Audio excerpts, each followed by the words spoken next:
Bueno, vamos a continuar con la parte de intoxicación por salicilatos. Y ya vimos entonces las medidas, ya vimos los toxíndromes, ya vimos paracetamol, ahora vamos con salicilatos. Entonces, ¿qué pasa con los salicilatos?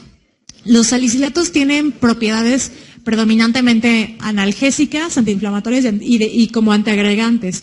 Dentro de estos está la aspirina, el ácido acetil salicílico, el salicilato de etilamina y el salicilato de sodio o el subsalicilato de bismuto. Estas son presentaciones que podemos encontrar como en muchos productos de venta libre, y ahí agregaría los que se utilizan, por ejemplo, para enfermedad inflamatoria intestinal, ¿no? La mesalazina. Estos son de absorción predominantemente gastrointestinal. También hay algunos que se utilizan en dermatología como composiciones magistrales, entonces también se pueden absorber vía dérmica. Tienen baja unión a proteínas. El problema de estos es que generan una alteración directa sobre la activación de la ciclooxigenasa, y esto hace una disminución de la síntesis de prostaglandinas, de prostaciclinas y claramente también de trombohexanos. Hay alteraciones en muchísimos quimiorreceptores, en específico en quimiorreceptores a nivel de médula, que generan presentación clínica como en todas las situaciones de náusea, vómito, etcétera, y generan una alteración a nivel del metabolismo celular muy única en intoxicaciones a nivel del ciclo de Krebs. Entonces, estos pacientes generan desacoplamiento de la fosforilación oxidativa y finalmente conducen a acidosis metabólicas severas. Hay una dosis terapéutica recomendada de 30 a 50 miligramos por kilogramo al día, y la dosis tóxica va de 150 a 200 miligramos por kilogramo al día, pero la dosis letal es de 200 a 500 miligramos al día. Y usualmente en los adultos, si lo multiplicáramos, sería de 10 a 30 gramos y un mínimo de 3 gramos en los pacientes pediátricos. Acuérdense que de estas también hay muchísimas presentaciones. En México las presentaciones son diferentes en Estados Unidos, son de 75 miligramos, y acá tenemos presentaciones de 350 miligramos y de 500 miligramos. Entonces, esas dosis tóxicas a nivel del sistema nervioso central generan, además de edema cerebral, como por el desacoplamiento y por las alteraciones a nivel de ciclooxigenasa, pueden también propiciar toxicidades celulares y que van derivadas de la alteración a nivel del ciclo de Krebs. Entonces, esos pacientes usualmente se presentan con características clínicas muy atípicas. Pueden tener hipoglicemias, pueden tener solamente acidosis metabólica, pueden tener tinnitus, pueden tener mareo y pueden tener náusea. Existe una triada que, dependiendo de dónde la lean, puede modificarse, pero casi siempre estos pacientes tienen alteración del estado de alerta, tinnitus e hipoglicemia. Esa es la triada característica de los pacientes que tienen intoxicación por salicilatos. Pueden tener asociado también temblor fino, sudoración y, como en todas las intoxicaciones, alteraciones gastrointestinales. En otros, hipoglicemia. Hay otra literatura que la triada la pone como hipoacusia, tinnitus, hiperventilación, por ejemplo. Entonces, pero siempre dentro de la triada está la alteración del estado de alerta. Pueden tener hipoacusia o tinnitus y casi siempre tienen hipoglicemia. Pueden tener hiperpirexia, que también su mecanismo es por desacoplación o desacople de la fosforilación oxidativa, y esta alteración en la fosforilación oxidativa también puede generar alteraciones de la acidosis metabólica con anion gap elevado. Por eso este tipo de patologías entra dentro de esta mnemotecnia que utilizamos para las intoxicaciones con anion gap elevado. También puede tener datos de edema cerebral porque fuga el espacio intercelular, entonces el paciente puede tener clínicamente alteración del estado de alerta por eso. Esos pacientes tienen una presentación clínica muy atípica que les puede dar edema agudo pulmonar, y este edema agudo pulmonar no es de origen cardiogénico. Ya vieron, bueno, no, creo que ya vieron cardio, ¿no? Ya vieron edema de origen cardiogénico y no cardiogénico, y estos pacientes, la causa del aumento de la permeabilidad vascular pulmonar les puede dar edema agudo de pulmón. Entonces, los pacientes se pueden presentar con esa característica clínica. Entonces, si tuvieran que decir qué pacientes pueden tener este tipo de intoxicación, casi siempre son pacientes que consumen de forma crónica ácido acetil salicílico, es decir, un paciente añoso con antecedente de cardiopatía isquémica, al que le fue suplementado, que se le dejó antiagregado, que puede ser doble antiagregado o solo antiagregado, y usualmente son estos pacientes los que tienen esta presentación clínica. El tratamiento se puede medir niveles de salicilatos en sangre o líquido cefalorraquídeo. Las recomendaciones de las guías de práctica clínica dicen que a todos los que tienen algún dato de intoxicación se recomienda medir niveles de paracetamol y de salicilatos. Y básicamente es ¿por qué? Porque tienen antídoto y además es una intoxicación manejable. Puede tener alteraciones mixtas de acidosis o alcalosis respiratoria secundaria. Y casi siempre son pacientes que tienen acidosis, o sea, la característica típica es acidosis metabólica con anion gap elevado. Los pacientes además pueden tener, se les puede medir las concentraciones y cuando se miden las concentraciones nosotros lo único que vamos a determinar es en qué nivel de tipo de intoxicación están. Casi siempre cuando están arriba de 100 miligramos por decilitro son intoxicaciones que son letales. Esos pacientes que están dentro de la categoría de intoxicación grave o intoxicación letal son los que se meten en hemodiálisis, ¿ok? Los pacientes que están en intoxicación leve son a los que se hacen la modificación de la acidificación de la orina. Es decir, se alcaliniza la orina. Entonces, se puede hacer descontaminación gastrointestinal con carbono activado a la misma dosis que ya hemos platicado. Se hace lavado gástrico en aquellos pacientes que además sabemos que consumieron aspirinas o fármacos dilatos con capa entérica. Se puede hacer irrigación gastrointestinal total también en aquellos que tienen sustancias de liberación prolongada y lo que sí se tiene que hacer en este tipo de pacientes es empezar la alcalinización de la orina, como ya lo habíamos platicado. En una solución glucosada se empiezan el bicarbonato de 1 a 2 equivalentes por kilogramo de peso y se hacen infusiones prolongadas. ¿Cuál es el problema de estos pacientes? Que estos pacientes van a hacer trastornos del pH. Entonces siempre tenemos que seguir el pH tanto de la sangre como de la orina que no supere 7.6. Se puede hacer de reemplazo hídrico y ya les había dicho, cuando las indicaciones son graves o severas o son letales, se manda hemodiálisis directamente. Estas indicaciones son alteración del estado de alerta, edema pulmonar o cerebral, ya platicamos por la permeabilidad capilar, no es cardiogénica, tampoco el cerebral, insuficiencia renal que interfiere con la secreción de salicilatos. Si lo que intentamos es aumentar la eliminación de los salicilatos, evitarlo por depósito y por la reabsorción, generando la alcalinización de la orina, y el paciente tiene insuficiencia renal, no logra eliminar, entonces esos pacientes se tienen que meter hemodiálisis. Y finalmente, deterioro clínico, es decir, que no mejoren con el tratamiento básico, o sea, con el carbono activado y el resto de medidas. Ahora vamos a hablar de la lesión por los álcalis y los ácidos. Aunque no están vistos como un tóxico per se, son sustancias que pueden generar lesión, entonces entran dentro de la clasificación de tóxicos. Como ya hemos platicado, no son venenos, son tóxicos. ¿Qué pasa con estos? Hay una subclasificación de ácidos y álcalis, y esta lo más importante es cómo los podemos encontrar en el medio de los pacientes. A ustedes les pueden decir, es que estaba la señora que ayuda a hacer no sé, la limpieza y encontró hongos. Entonces iba a quitar los hongos del baño, por ejemplo. Entonces lo que se tienen que aprender es en qué presentación vienen los ácidos y los álcalis y cómo se utilizan. Por ejemplo, es típico que el ácido bórico lo utilizan para como fungicida. Por ejemplo, el ácido acético lo quitan en los... ¿Han visto cuando limpian el oro o la plata? Vienen esos productos. Entonces lo que tienen que aprender un poco es cómo viene la presentación de los ácidos y los álcalis. Respecto a los álcalis, el amoníaco es el que más se utiliza y el que más genera lesión, y eso usualmente vienen los desengrasantes. Luego, el hidróxido de sodio también puede ser en los limpiahornos, pero hay unos que se utilizan, por ejemplo, el cloruro de amonio, que es la limpieza que utilizan para los inodoros, ese que se llama Harpic, haciendo como...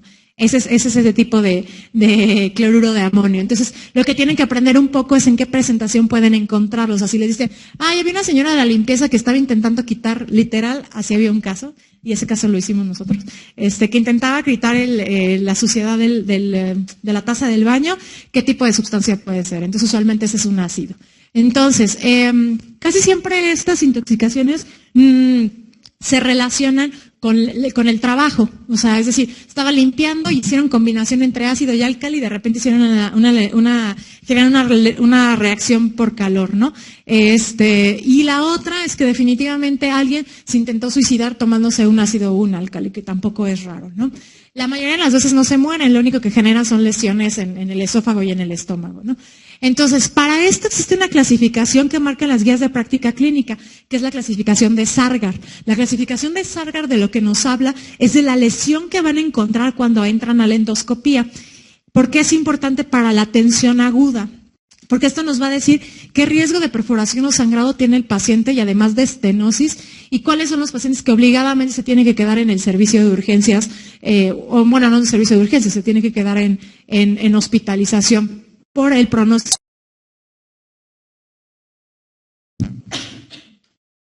La clasificación de Sargar divide la clasificación en tres, y se subdivide en 3A, 3B, en 2A y 2B. La clasificación 1 es cuando entran en endoscopía, se ve la mucosa normal o no se ven lesiones y ese es un buen pronóstico. Pero vean, por ejemplo, la clasificación 3A o 3B. Ese tiene riesgo de estenosis esofágica del 70 al 100% y finalmente la 3B tiene alto riesgo de mortalidad. Entonces, los pacientes que tienen una clasificación 2B, 3A y 3B son pacientes que se tienen que quedar en el servicio de urgencias o que se tienen que quedar hospitalizados. Si de pura casualidad en un caso en el NARM viene que tienen un paciente que ingirió algún ácido o un álcali y les mencionan que tienen una clasificación 2B, 3A o 3B, son pacientes que tienen alto riesgo de mortalidad, son pacientes que no se pueden ir a su casa, no los van a dar de alta. ¿Cuáles son los que se pueden ir? Los 1 y los 2A, ¿vale? O el 0, pues. Esto además tiene un poco que ver con el manejo que vamos a hacer con esos pacientes. ¿Y qué pasa con estos pacientes? La mayoría de los pacientes, como en todas las intoxicaciones, van a tener síntomas gastrointestinales iniciales. Estos en específico porque lo ingieren vía oral. Pueden tener dolor abdominal, náusea, vómito, dolor en cavidad oral, porque obviamente genera lesión en la mucosa al momento de la ingesta. Casi siempre los pacientes que se intentan suicidar, los que no se intentan suicidar es como, la mamá puso el cloro en la botella del Sprite, entonces el niño se echó un trago, pero lo escupen. Entonces, casi siempre esas lesiones son solo en la cavidad oral. Cuando esas lesiones son con intento suicida, entonces ahí sí se toman el trago y se acaban todo el litro de la botella y no lo escupen. Entonces, los pacientes que solo tienen lesión en mucosa oral son pacientes que se pueden retirar a su casa habiendo tolerado la vía oral porque solamente tienen disfagia o cialorrea. Entonces, si el paciente en la exploración física tiene 3 síntomas, son predictores de lesión grave, 3 síntomas de los que están en el cuadro a su derecha. Es decir, si el paciente tiene dolor abdominal y además tiene náusea y además tiene vómito, esos son datos de mal pronóstico. Entonces, a todos estos pacientes se tienen que someter a endoscopía, pero hay ciertas indicaciones para la endoscopía. No todos los pacientes pueden entrar dirigidamente a la endoscopía desde el momento que llegan al servicio de urgencias. ¿Por qué? Porque A, B, C, D, E. Si el paciente está hemodinámicamente inestable, no puede permeabilizar la vía aérea, primero se intube y después se pasa a endoscopía. Idealmente la recomendación es que la endoscopía se realice no después de las 48 horas, pero no antes de las 6 primeras. Es decir, tienes 6 horas para estabilizar al paciente. ¿Por qué no lo metes después de las primeras 48? Porque se empieza a formar tejido de fibrina, es decir, el paciente empieza a cicatrizar. Si ustedes entran con el endoscopio y avientan aire, se puede perforar. Entonces la recomendación es esa. Y siempre todos los pacientes hemodinámicamente estables endoscopia. Contraindicaciones, que se tenga obstrucción de la vía aérea. ¿Por qué? ¿Qué puede generar en ese tipo de lesiones obstrucción de la vía aérea?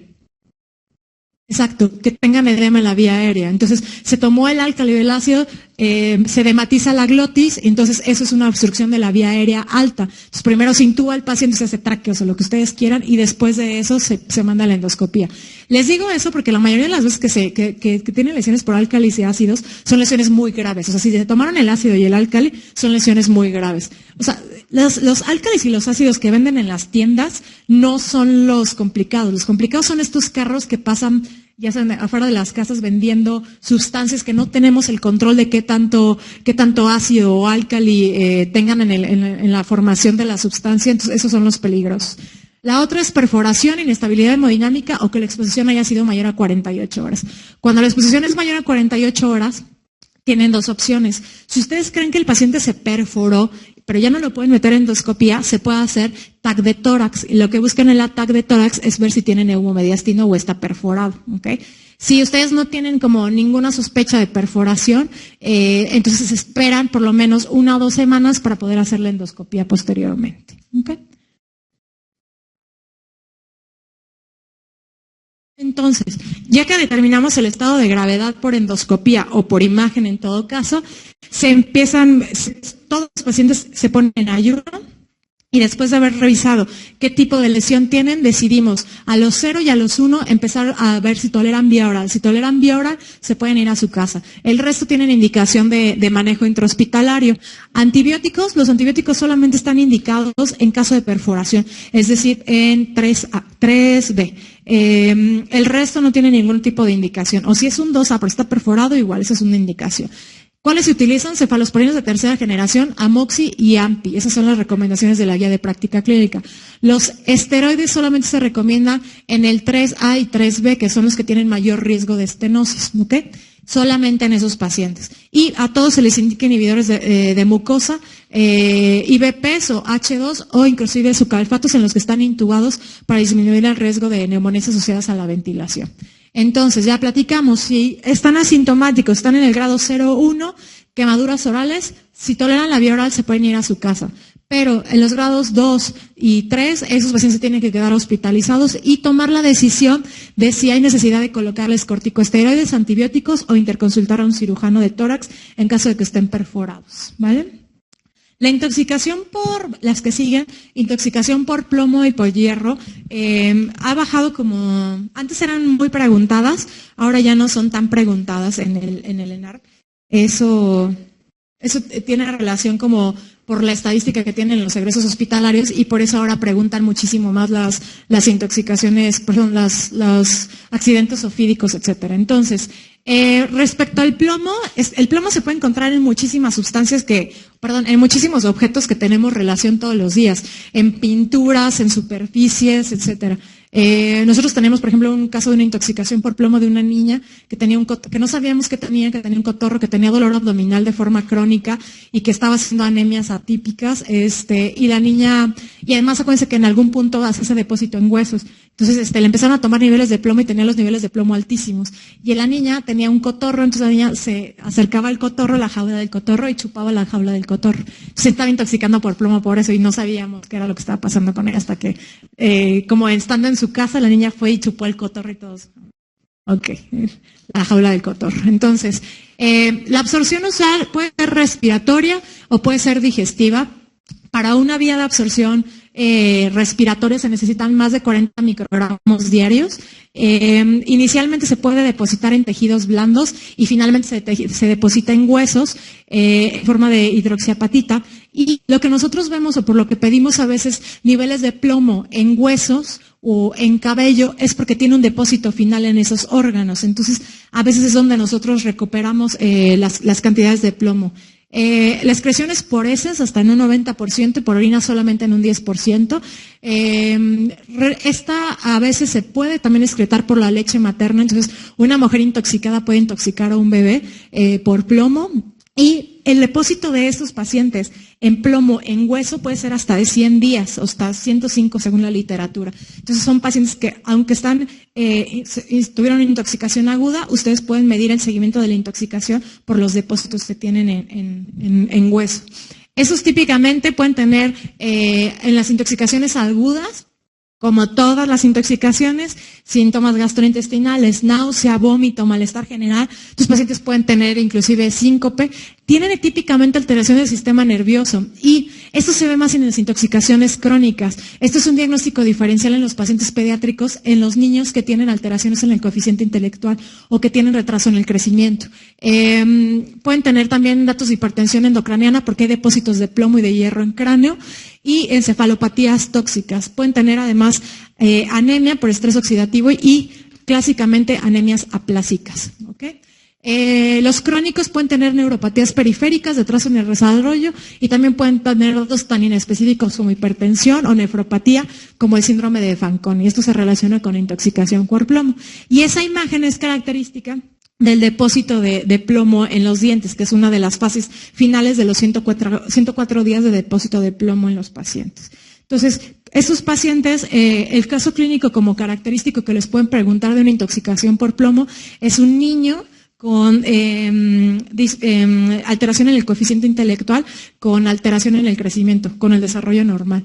O bien un paciente con neuropatía periférica crónica que no encuentran la causa de la neuropatía. El tratamiento se divide en 3 bases fundamentales. La primera es el dimercaprol. Esta usualmente es el tratamiento de elección para la encefalopatía aguda por plomo. La segunda es un succímero que se llama DEMSA, que se da en las intoxicaciones moderadas a severas. Y finalmente, en la encefalopatía crónica por plomo se llama el ETA. El primero, que es el VAL, y el tercero, que es el ETA, usualmente se utilizan combinados, ¿ok? Si a ustedes les preguntaran que cuál sería el tratamiento inicial de un paciente con intoxicación por plomo que no tuviera datos de encefalopatía aguda, sería la pelicinamina, ¿okay? Que viene abajo. La dosis terapéutica es de 1 a 1.5 gramos por día por vía oral y esta se da en total 4 dosis. ¿Okay? Si a ustedes les preguntan si el paciente tiene encefalopatía, el primero de elección en la encefalopatía aguda es el de mercaprol y el segundo en encefalopatía crónica sería el ETA. ¿Okay? Ahora, el hierro. El tema con el hierro es que casi siempre estas intoxicaciones son iatrogénicas por uso en pacientes con deficiencia de hierro. También se pueden utilizar con intento suicida, pero es como más complejo. Casi siempre se encuentran en vitaminas y suplementos alimenticios, entonces tendrán que tomar dosis extremas para poderse intoxicar por hierro. Casi siempre se presentan en colores vistosos y tienen no mal sabor, o sea, casi siempre saben bien y casi siempre se asocian con vitamina C. Estos pueden tener como diferentes presentaciones como sulfato ferroso, gluconato ferroso, etcétera. Hay como por lo menos 10 tipos diferentes. Las que hay en México son esas, que son 5 presentaciones: sulfato ferroso, gluconato ferroso, fumarato ferroso, lactato ferroso y cloruro ferroso. Y esto importa porque, no creo que les vayan a preguntar como en específico con el sulfato ferroso qué, pero lo que sí les pueden preguntar es como el efecto que tienen a nivel como a la ingestión.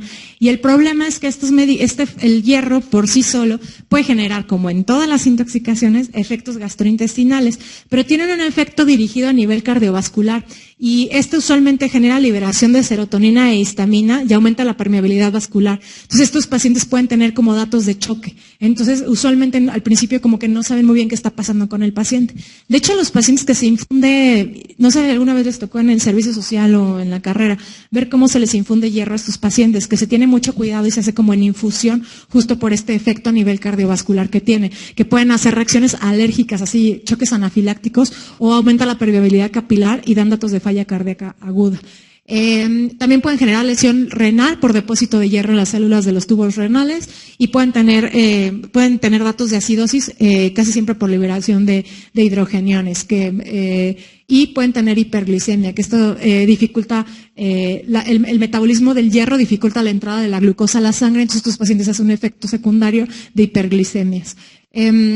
La ingestión, menos de 20 miligramos por kilogramo, no tiene efecto tóxico, pero cuando los pacientes van arriba de los 200 a los 300 miligramos por kilogramo, esta es una dosis letal. Y usualmente esos pacientes caen en paro y son pacientes que es muy difícil revertir el estado del paro. Por los diferentes mecanismos que ya les platiqué a nivel de la acidosis o a nivel cardiovascular y de la liberación de histamina. La clínica también tienen 4 estadios, como en el paracetamol. El primer estadio solamente es irritante a nivel gastrointestinal, como todas las intoxicaciones.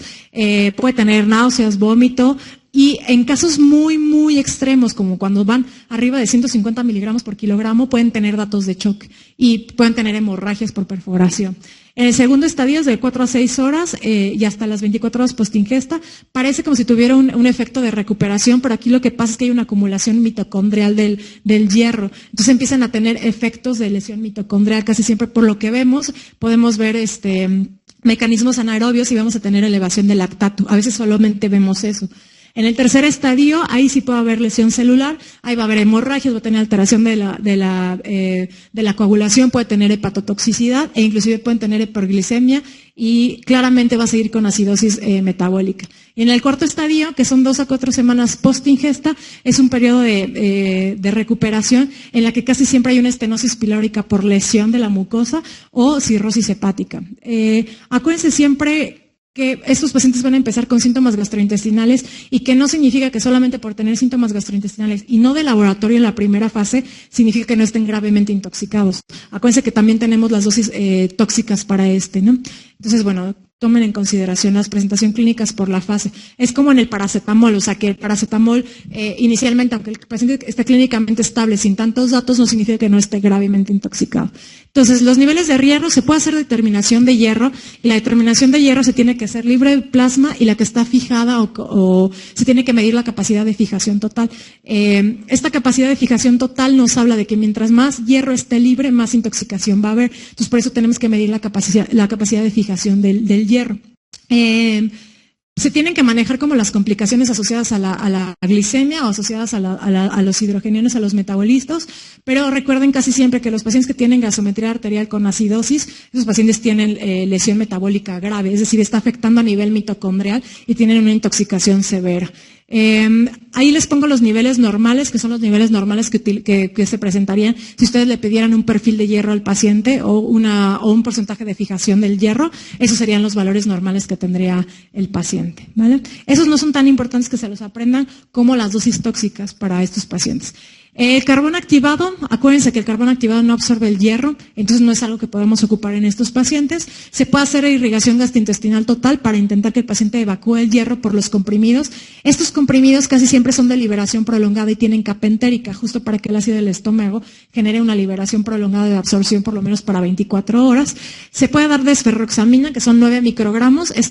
La desferroxamina no es tan fácil de encontrar, entonces por eso siempre empiecen con la irrigación gastrointestinal total en esos pacientes.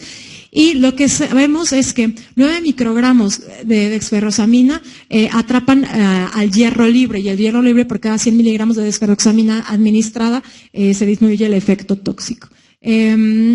Hay también infusiones de desferroxamina, pero es más difícil encontrarlo. Los viales de desferroxamina vienen como en dosis disminuidas. Entonces tendremos que juntar como 30 frascos o 30 viales de desferroxamina para poder hacer esta infusión. Entonces lo que hacemos usualmente es bolear a los pacientes con desferroxamina.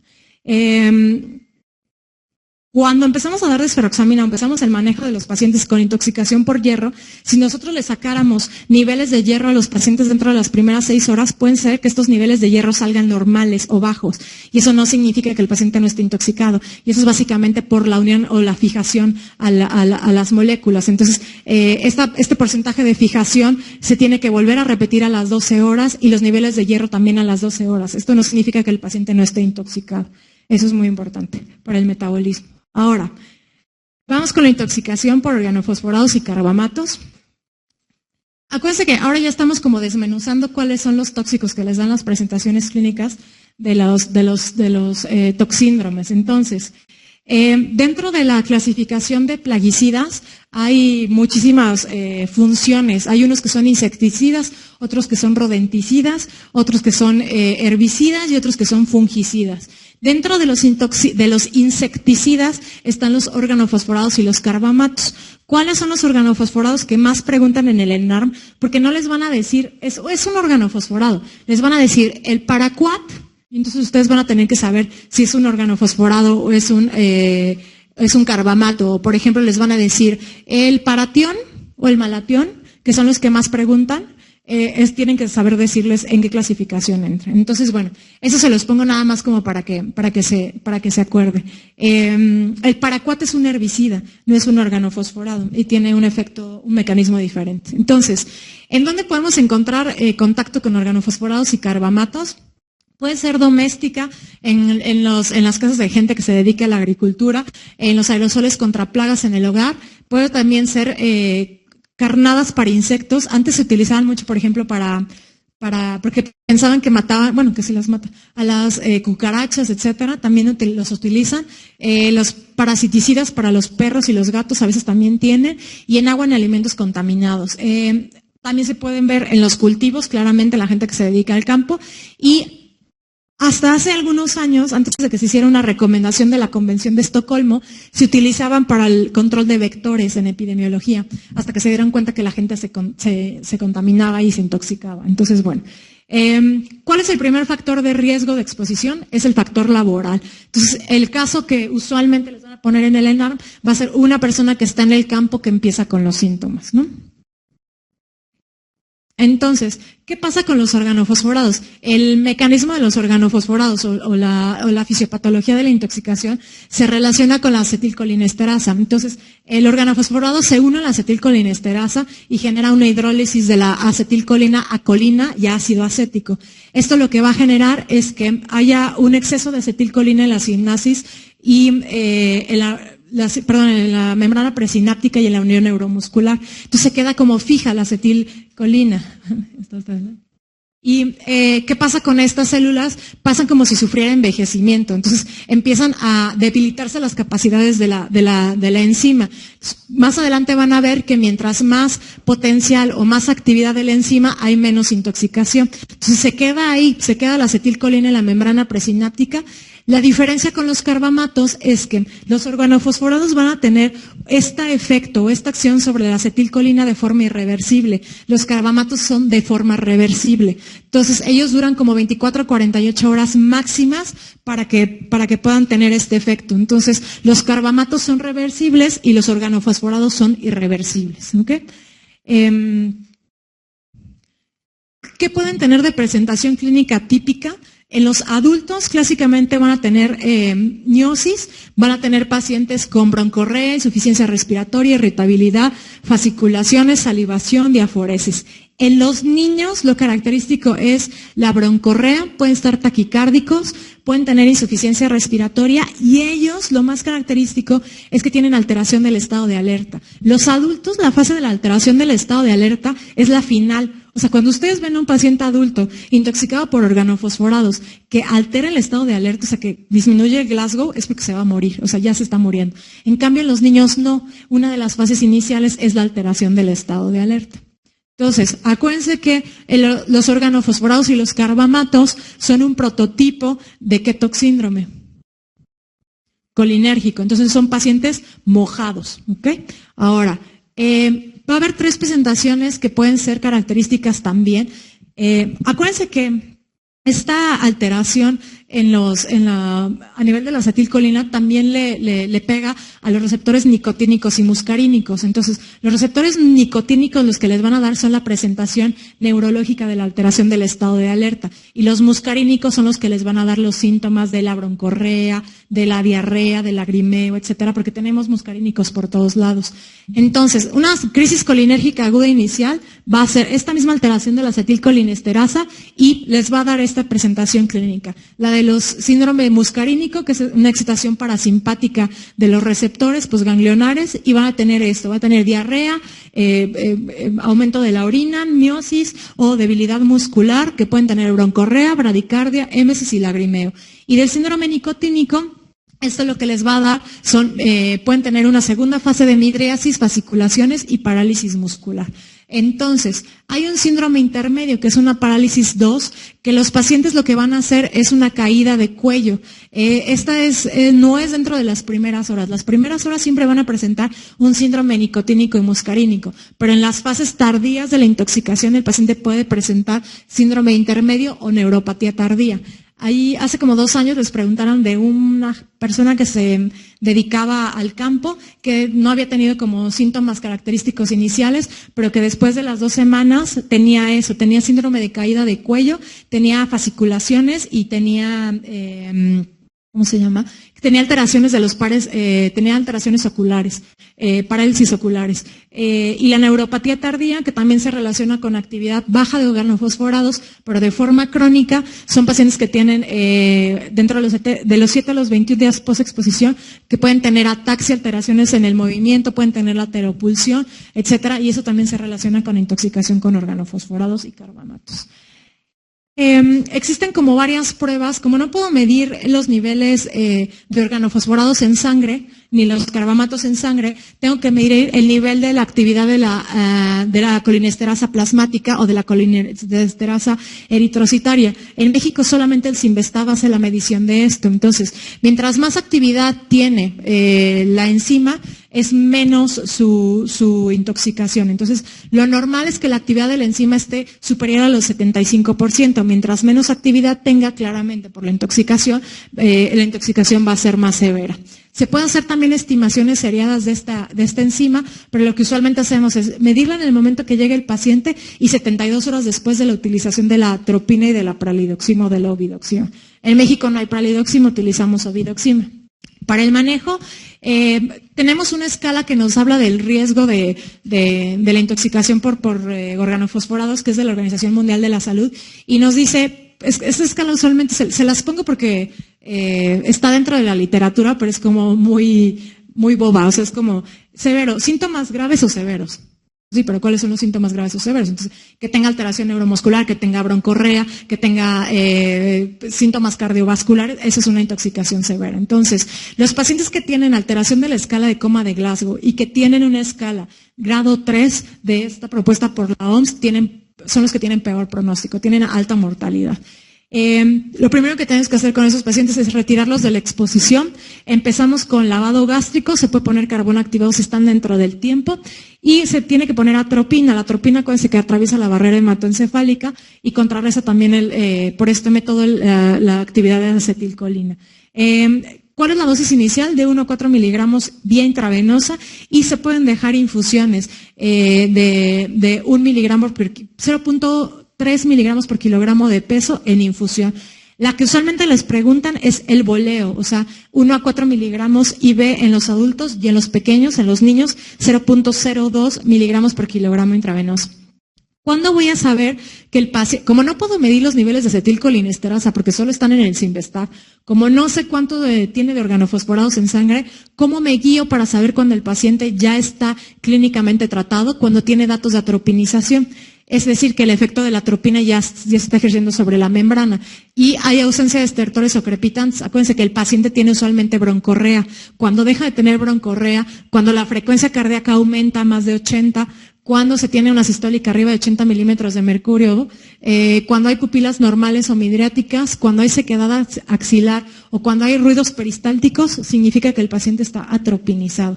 Y ahí es cuando paro la terapéutica con la atropina y decido si le dejo infusión de atropina. Hay un mayor riesgo de arritmias, claramente, porque acuérdense el efecto de la atropina, y hay guías que dicen, la guía de práctica clínica habla de que se bolea al paciente con atropina. Pero hay esquemas de infusión después de la primera dosis o los primeros 2 bolos de atropina, que es este que les pongo ahí de 0.02 a 0.8 miligramos y se puede dejar con una infusión continua al paciente.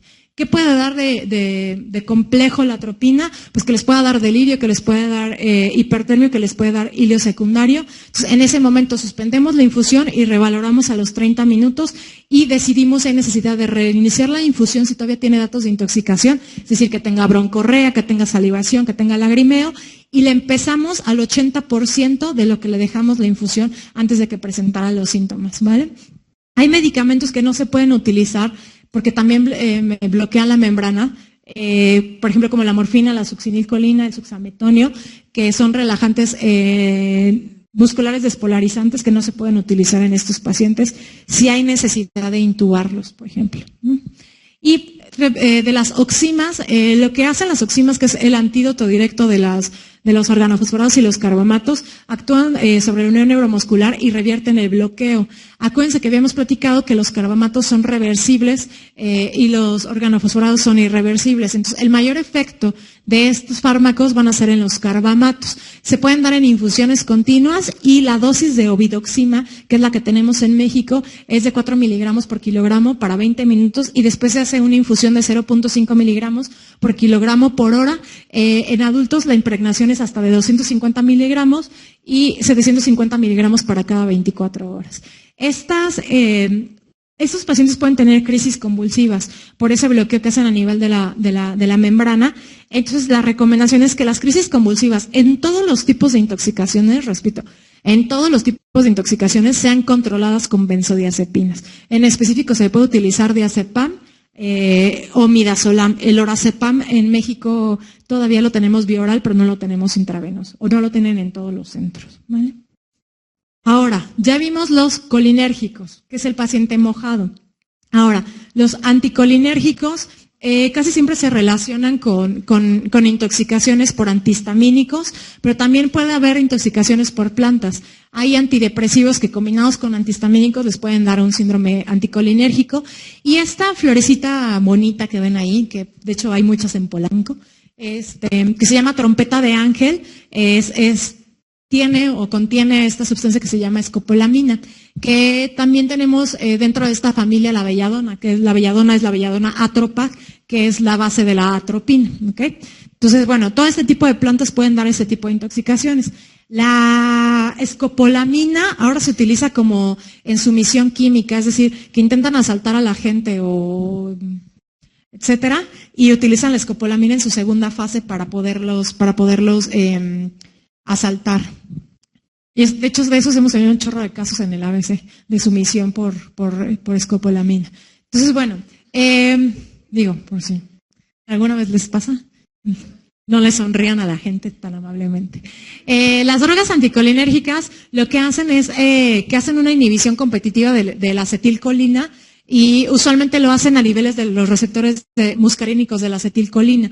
El tema con estos es que casi siempre lo que afectan son los nervios posganglionales colinérgicos, y les pueden dar un chorro de efectos, como porque tenemos muscarínicos por todos lados, a nivel cardiovascular y a nivel respiratorio. Entonces, estos, a diferencia de los otros del síndrome colinérgico, no antagonizan los receptores nicotínicos. Entonces, en las primeras fases no van a haber alteración del estado de alerta en estos pacientes. Su toxicidad va dirigida solamente a los muscarínicos. Entonces, ya se acuerdan que platicábamos que estos pacientes tienen una anemotecnia, que estaban rojos como remolacha, que estaban secos como un hueso, que estaban locos como el sombrerero, que están calientes como conejo, y que tenían retención, ¿vale?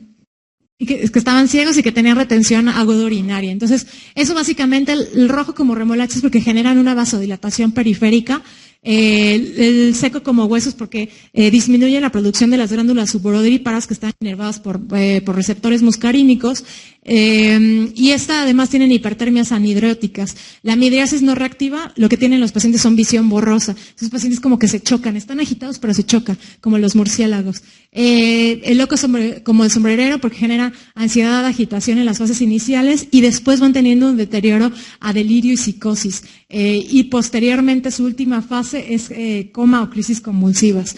Y completo como un frasco es porque el músculo detrusor de la vejiga y el esfínter tienen una disminución de la contracción, entonces los pacientes se quedan con la sensación de que quieren orinar todo el tiempo, pero tienen la vejiga llena.